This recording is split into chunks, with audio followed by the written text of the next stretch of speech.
बिस्मिल्लाहिर्रहमानिर्रहीम। अस्सलाम वालेकुम। आज हम बनाएंगे पफ पेस्ट्री जो कि बहुत ही ज़्यादा खस्ता और करारी बनकर तैयार होती है और जो इसके अंदर की फीलिंग है वो तो बहुत ही टेस्टी बनती है। आप इसको बेक भी कर सकते हैं। टी टाइम के लिए ये आइडियल सी रेसिपी है। बहुत मज़ेदार बनकर तैयार होती है। बनाना बहुत ही आसान है, तो चलिए इसको बनाना शुरू करते हैं। सबसे पहले हम इसके लिए डो तैयार कर लेंगे। तो एक साफ़ खुले बर्तन में हम सबसे पहले डाल देंगे 1.5 कप के करीब मैदा, जिसको मैंने अच्छे से छान लिया है। इसके बाद हम इसके अंदर डाल देंगे 1/4 चम्मच टेस्ट के हिसाब से नमक और 1/4 चम्मच इसके अंदर डाल देंगे साबुत ज़ीरा, जिसको हथेली से हम इस तरह से थोड़ा सा क्रस्ट कर लेंगे। आप यहाँ पर अजवाइन का भी इस्तेमाल कर सकती हैं। इसके बाद 4 चम्मच मेल्टेड घी इसके अंदर डाल देंगे और हाथों की मदद से घी को हम मैदे में इस तरह से अच्छे से मिक्स कर लेंगे। आपने मसल कर अच्छे से मिक्स कर लेना है और ये अच्छे से मैदे में घी मिक्स हो गया है। इसके बाद हम इसको गूंद लेंगे। तो नॉर्मल पानी से हम इसको गूंद लेंगे। थोड़ा सा पानी डालकर हल्के हाथों से इस तरह से हम मिक्स कर लेंगे। थोड़ा सा पानी डालकर हमने इसको मिक्स कर लिया है। इसके बाद थोड़ा सा पानी इसके अंदर और हम शामिल कर देंगे और पूरे आटे को हम अच्छे से समेट लेंगे।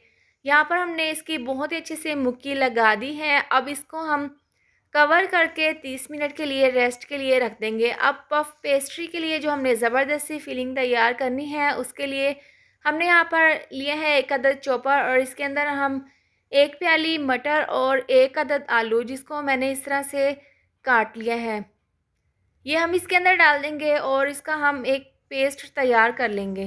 अब देखिए, चॉपर में मटर और आलू को हमने पीस लिए हैं। इसको हम एक अलग प्लेट में निकाल कर रख लेंगे। इसके बाद 1 अदद पैन ले लेंगे और इसके अंदर 1/2 कप डाल देंगे ऑयल।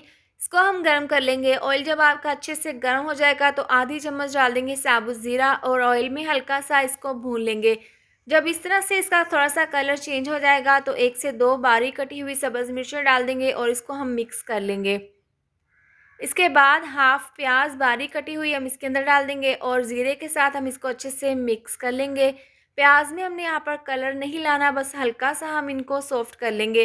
तो यहाँ पर प्याज हल्के से सॉफ्ट हो गए हैं। इसके बाद आलू और मटर को जो हमने पीस कर रखा था उसको हम इसके अंदर डाल देंगे। डालकर हम इसको अच्छे से मिक्स कर लेंगे और इसको हम 1 से 2 मिनट के लिए इस तरह से पका लेंगे। इसको अच्छे से मिक्स करने के बाद हम 1/2 कप इसके अंदर डाल देंगे पानी और इसको हम मिक्स कर लेंगे।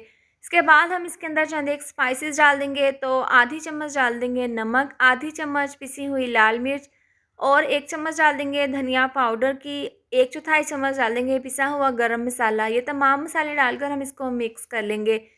पानी हमने इसलिए डाला है ताकि जो मसाले हैं उनका कच्चापन दूर हो जाए और यहाँ पर फिलिंग जो है आलू और मटर की, ये भी अच्छे से गल जाए। तो इस तरह से मिक्स करने के बाद हम इसको कवर कर देंगे और स्लो आंच पर हम इसको 5 से 6 मिनट के लिए पकने के लिए रख देंगे। इसको पकते हुए 5 से 6 मिनट हो गए हैं। ढक्कन खोलकर हम चेक कर लेते हैं और इसको हम इस तरीके से मिक्स कर लेंगे। ज़बरदस्ती पफ पेस्ट्री के लिए हमारी ये फिलिंग तैयार है। इसके बाद बारीक कटा हुआ सब्ज़ धनिया हम इसके ऊपर छिड़क देंगे।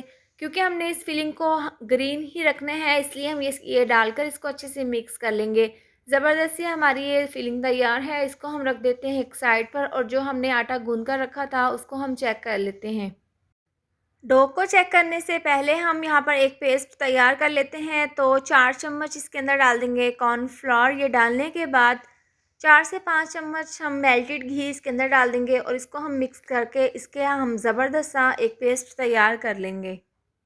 तो तैयार है बहुत ही क्रीमी सा और स्मूथ सा ये हमारा कॉर्नफ्लोर और घी का मिक्सचर। इसको हम रख देते हैं एक साइड पर और जो डो हमने गूंद कर रखी थी वो बहुत ही ज़बरदस्ती स्मूथ सी डो तैयार हुई है। इसके बाद हम इसको काउंटर पर रख देंगे और इस तरह से हम इसका एक रोल तैयार कर लेंगे। अब यहाँ पर छुरी की मदद से हमने इसके पीसीस कट करने हैं। तो ये 6 से 7 हम इसके पीसीस इस तरीके से कट कर लेंगे। इसके बाद हम तमाम के ये पेड़े तैयार कर लेंगे इस तरीके से।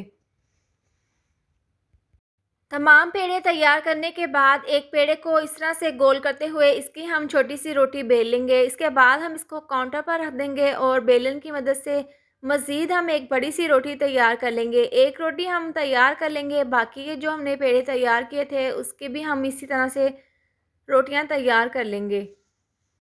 तमाम रोटियां बेलने के बाद काउंटर पर हम मैदा थोड़ा-सा डाल देंगे और एक रोटी हम सबसे पहले इसके ऊपर रख देंगे और जो हमने कॉर्नफ्लोर और घी का मिक्सचर बनाकर रखा था, उसको हम ब्रश की मदद से पूरी रोटी पर अच्छे से इस तरीके से लगा देंगे। ये लगाने के बाद इसके ऊपर हम थोड़ा-सा मैदा डस्ट कर देंगे, खुश्क मैदा। ये इस तरह से डालने के बाद दूसरी रोटी हम इसके ऊपर रख देंगे। ये रखने के बाद दोबारा से हम ब्रश की मदद से कॉर्नफ्लोर वाला पेस्ट इसके ऊपर इस तरीके से लगा देंगे। सेम उसी तरीके से हम इसके ऊपर मैदा डस्ट कर देंगे और तीसरी रोटी इसके ऊपर रख देंगे। इस तरह से बारी-बारी जो 7 रोटियाँ हमने बनाकर रखी थी, वो हम इसी तरह से ये तैयार कर लेंगे। तमाम रोटियां हमने तैयार कर ली हैं और लास्ट में हमने कॉर्नफ्लोर और घी वाला पेस्ट इसके ऊपर लगाकर इसके ऊपर मैदा लगा दिया था। अब साइड से इनको फ़ोल्ड करते हुए तमाम रोटियों को हमने इस तरीके से फ़ोल्ड कर देना है। दरमियान से और साइड से हमने एक जैसा इनको फ़ोल्ड करके इसका एक ज़बरदस्त सा रोल तैयार कर लेंगे। इस तरह से बनाने के बाद काउंटर पर इसको हाथों से इस तरह से घुमाते हुए हम इसका एक बड़ा सा रोल तैयार कर लेंगे। ज़बरदस्त सा ये तैयार है। इसके बाद हम छुरी की मदद से इसको कट कर लेंगे। आपने यहाँ पर इसको इस तरीके से कट नहीं करना, इस छुरी को इस तरीके से चलाते हुए इसको हमने कट कर लेना है। तो मैं आपको यहाँ पर इसकी लेयर्स दिखा देती हूँ, ज़बरदस्त सी इसकी लेयर्स बनी हैं। तो तमाम हम इसी तरह से कट कर लेंगे, थोड़े-थोड़े फासले पर हम ये तमाम पीसेस कट कर लेंगे। तमाम पीसेस कट करने के बाद हम इस तरह से ग्लास को इसके ऊपर हल्का सा प्रेस करेंगे तो इसकी गोल सी ये पफ पेस्ट्री तैयार हो जाएगी। तो आप इसके अंदर की लेयर देख सकती हैं। दूसरा तरीका ये है, आप हथेली पर रखकर इसको दूसरा हाथ इसके ऊपर हल्का सा प्रेस करें, तो इस तरह से भी आप इसको बना सकते हैं। तमाम हम इसी तरह से तैयार कर लेंगे और काउंटर पर इसको इस तरह से रखकर बेल कर इसकी एक चपाती गोल सी तैयार कर लेंगे। इस तरह से बनाने के बाद हम छुरी की मदद से इसके जो किनारे हैं इनको हम अलहदा कर लेंगे और इसको हम एक स्क्वायर शेप में कट कर लेंगे। अब जो हमने फिलिंग बनाकर रखी थी 3 चम्मच भरकर हम एक साइड पर ये फिलिंग रख देंगे और इसके किनारों पर हम हल्का सा पानी इस तरीके से लगा लेंगे। अब जो इसकी दूसरी वाली साइड है उसको उठाकर हम इसके ऊपर इस तरीके से रख देंगे और इसके किनारों पर हम इस तरह से उंगली की मदद से प्रेस करते हुए अच्छे से बंद कर देंगे और कांटे की मदद से हम इसके ऊपर इस तरीके से डिज़ाइन बना लेंगे। इसको हमने अच्छे से बंद करना है ताकि जब हम इसको फ्राई करें तो ये खुले नहीं।